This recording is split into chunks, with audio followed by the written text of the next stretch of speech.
गया है? देखिए आज कल जो है कल 1 वर्ष पूरा हो जाएगा और उसके उपलक्ष्य में आज हमने यहाँ पर भारतीय जनता पार्टी के सभी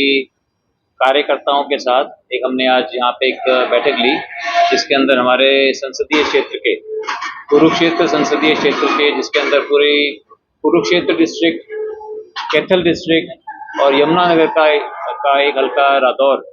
ये सभी जो है हमारे भारतीय जनता पार्टी के सभी पदाधिकारी कार्यकर्ता आज मिलकर के आज हमने जो पिछले 1 साल में देश ने हासिल किया माननीय प्रधानमंत्री नरेंद्र मोदी जी के नेतृत्व में और पिछले 6 महीने के अंदर हरियाणा के हमारे यशस्वी मुख्यमंत्री नायब सैनी जी के नेतृत्व में, उसके ऊपर हमने चर्चा की। लोगों का हमने आभार जताया कि लोगों ने नरेंद्र मोदी जी के नेतृत्व में अपना विश्वास दिखाते हुए हमें सेवा का मौका दिया, देश की सेवा का मौका दिया। और मैंने अपनी तरफ से भी अपने क्षेत्र के लोगों का मैंने आभार व्यक्त किया, धन्यवाद किया और ये बताया कि पिछले 1 साल के अंदर जो जो मैंने वादे किए थे, जो हमारी सरकार ने वादे किए थे, हम उन वादों को पूरा करने के लिए हम दिन रात लगे हुए हैं। जो जो उसके अंदर अभी तक हम कामयाबी हासिल कर सके उसके बारे में बताया और सभी के मन में ये बात थी कि हमारा देश अब पहले 2015 के अंदर हमारा देश की अर्थव्यवस्था विश्व के अंदर 11वें नंबर पे थी, फिर अभी 1 साल तक हमारी 5 नंबर पे थी और अभी 1 महीने से हमारी देश की अर्थव्यवस्था पूरे दुनिया के अंदर 4 नंबर पे आ गई है। जापान को पीछे छोड़कर हम 4 नंबर पे आ गए। इससे हमारा देश मजबूत हो रहा है और जो हमारे माननीय प्रधानमंत्री नरेंद्र मोदी जी का संकल्प है कि हमारे देश को एक विकसित राष्ट्र बनाना है 2047 तक, और उसके अंदर हरियाणा में मुझे पूरा विश्वास है कि नायब सैनी जी के नेतृत्व में हरियाणा 2035 तक एक विकसित राज्य बन जाएगा। और मेरा ये प्रयास होगा कि नायब सैनी जी के आशीर्वाद से, माननीय प्रधानमंत्री नरेंद्र मोदी जी के आशीर्वाद से कुरुक्षेत्र संसदीय क्षेत्र को हम 2030 तक एक विकसित संसदीय क्षेत्र इसको बनाएं और इसके अंदर बहुत विकास करें। इसके अलावा जो एक मैंने कहा था लोगों को कि मैं यहाँ पर कौशल विकास केंद्र स्थापित करूंगा, तो कौशल विकास केंद्र स्थापित करने के लिए उसकी उसकी पहल हो गई है,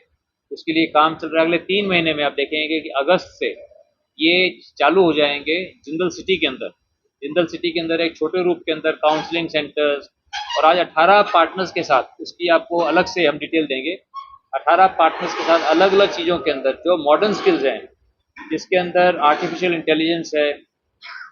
ऑगमेंटेड रियलिटी है और उसके अंदर काउंसलिंग, बहुत सी चीज़ें उसके अंदर प्रारंभ कर दी गई हैं और अगले 3 महीने के अंदर वो पूरी तरह से चालू हो जाएंगी। और आज बहुत खुशी की बात है कि क्या रहेगा सर, इसका नाम क्या रहेगा? इसका नाम रहेगा नवीन अफसर, नवीन अफसर, नवीन प्रयास के। ये जिंदल नवीन जिंदल फाउंडेशन ये सारे काम करेगी और आज नवीन जिंदल फाउंडेशन एक हरियाणा सरकार के साथ माननीय मुख्यमंत्री नायब सैनी जी की अध्यक्षता में एक हम एमओयू हम साइन कर रहे हैं उनके साथ कि बहलोलपुर में आईटीआई है, बहलोलपुर लाडवा के अंदर एक आईटीआई है,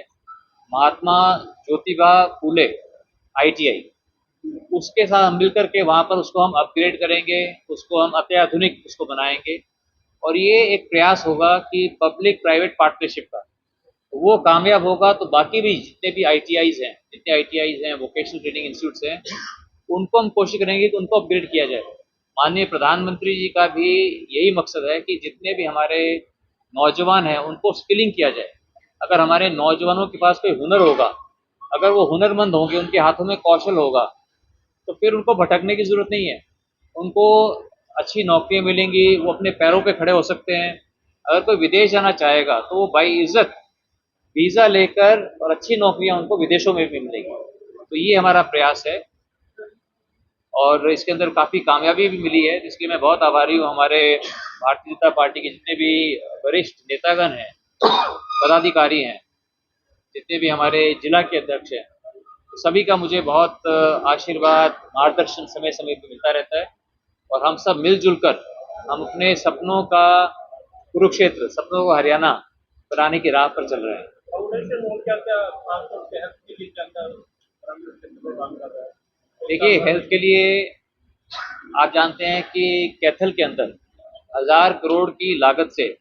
वहाँ पर भगवान परशुराम मेडिकल कॉलेज बन रहा है। उसके अलावा जो जो डॉक्टर्स की जहाँ जहाँ कमियाँ थी वो डॉक्टर्स की कमी पूरी की जा रही है। मैं अपनी तरफ से नवीन जिंदल फाउंडेशन, हम जो है 3 हमने मेडिकल वैन्स वो जगह जगह गाँव में जा करके दवाइयाँ बांटती हैं। हम हेल्थ कैंप भी ऑर्गेनाइज करते हैं,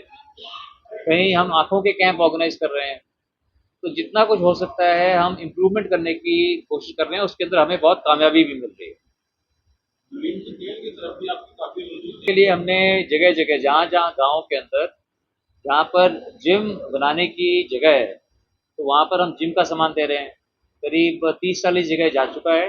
और बाकी भी सारी जगह धीरे धीरे करके पूरा सब जगह कवर करेंगे, क्योंकि देखना कि किस कंपनी से सामान लेना,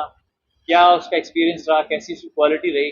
अब सारे कामों के अंदर हम गति पकड़ेंगे, सारी जगह स्पीड पकड़ेंगे। इसके अलावा खेलों की किट देना, जो कुरुक्षेत्र के अंदर द्रोणाचार्य स्टेडियम है उसको भी उसका भी पूरा हम उसको मॉडर्नाइज करेंगे, उसको उसके अंदर और सुविधाएं उपलब्ध कराएंगे। क्योंकि स्टेडियम के अंदर दो तरह के लोग जाते हैं, एक तो जाते हैं खेलने के लिए, एक जाते हैं नॉर्मल वॉकिंग करने के लिए।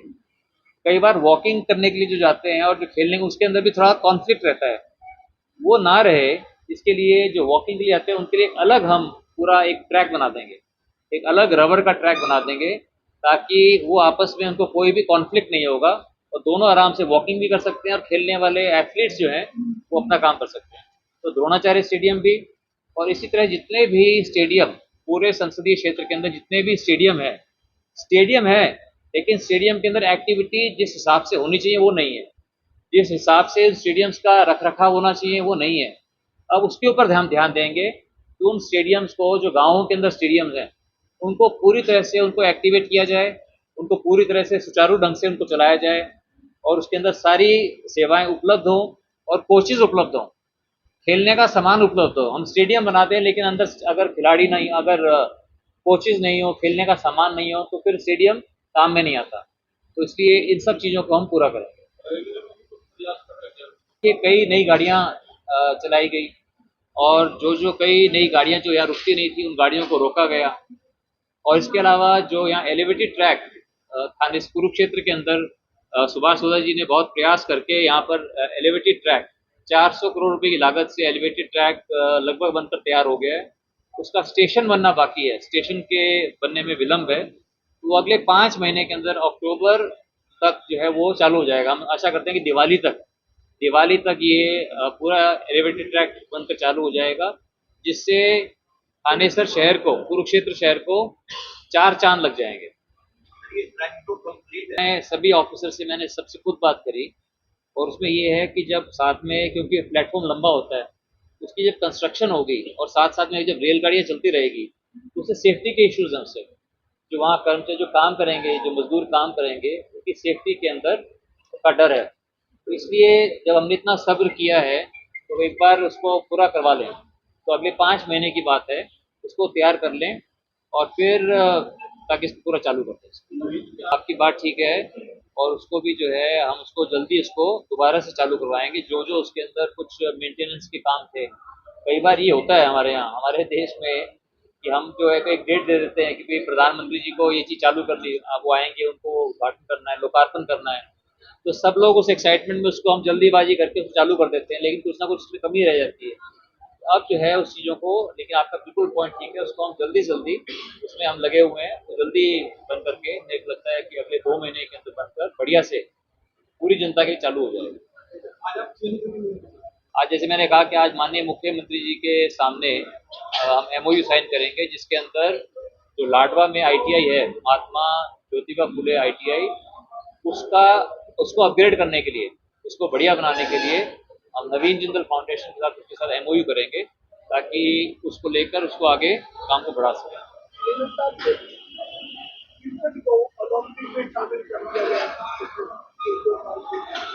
यदि ये किसी ने बात नहीं की, क्योंकि हमारे देश में सारी जगह क्रिकेट जो है ना,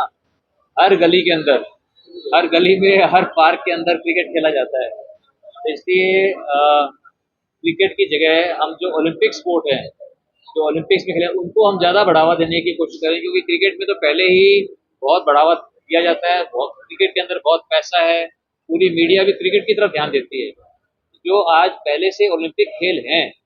चाहे वो रेसलिंग है, जूडो है, एथलेटिक्स है, बास्केटबॉल है, फुटबॉल, जो जितने भी हैं, उनको हम ज़्यादा ध्यान देने की कोशिश कर रहे हैं। लेकिन हाँ, जब क्रिकेट आ जाएगा ओलंपिक्स के अंदर, जब आ जाएगा तब उसके लिए भी हम बात करेंगे। नहीं नहीं, जब अभी नहीं हुआ, जब हो जाएगा तब करेंगे उसको, अभी तो नहीं है।